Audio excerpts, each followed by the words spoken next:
Redux is a state management library used in JavaScript applications, especially with React. It helps manage application data in one central place called the store. With Redux, data flows in a predictable way using actions, reducers, and the store.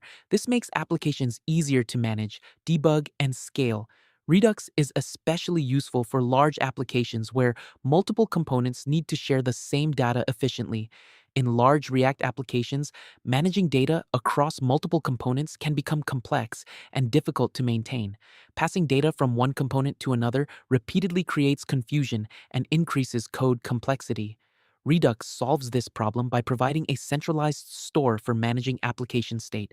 This makes data flow predictable, organized, and easier to debug and scale. The Redux store keeps all the important data of the application in one place. It can store user information, shopping cart items, themes, notifications, API data, and application settings. Any component in the application can access this data from the store whenever needed.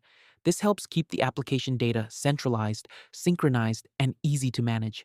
And Redux, an action tells Redux what happened in the application. It is simply a JavaScript object that contains a type property. Actions only describe the event. They do not change the state directly. For example, when a user clicks an increase button, we can send an action with the type increment. Redux then uses this information to update the application state in a predictable way. A reducer is a function in Redux that updates the application state based on the action received.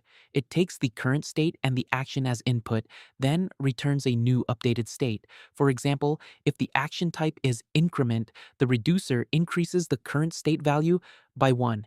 If no matching action is found, the reducer simply returns the existing state unchanged. Reducers make state updates predictable, organized, and easier to manage in Redux applications. Now, let's understand dispatch in Redux. Dispatch is used to send an action to Redux so the store can be updated. When we call dispatch, Redux sends that action to the reducer. The reducer checks the action type, updates the state, and then the UI automatically re-renders with the new data. For example, dispatch with type increment. This tells Redux to increase the value in the store. So the complete flow is dispatch to reducer to store, update to UI update. Dispatch is basically the way components communicate with Redux to change application state. The Redux flow is simple and predictable. First, a component dispatches an action. The action is then sent to the reducer, where the state is updated. Next, the updated state is stored in the Redux store, and the UI automatically re-renders with the new data. Because the data flow is organized and predictable, debugging becomes much easier.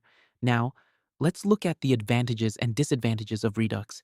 Redux provides centralized state management, which makes data sharing between components much easier and avoids prop drilling. It also improves code organization and makes debugging easier, especially in large-scale applications where many components use the same data. But Redux also has some disadvantages. It requires extra setup and boilerplate code, which can increase development time. And for very small applications, Redux may add unnecessary complexity instead of simplifying the project. In summary, Redux helps manage application state in a clean and predictable way. It keeps data centralized, improves performance, and makes large applications easier to build and maintain. With Redux, developers can create scalable applications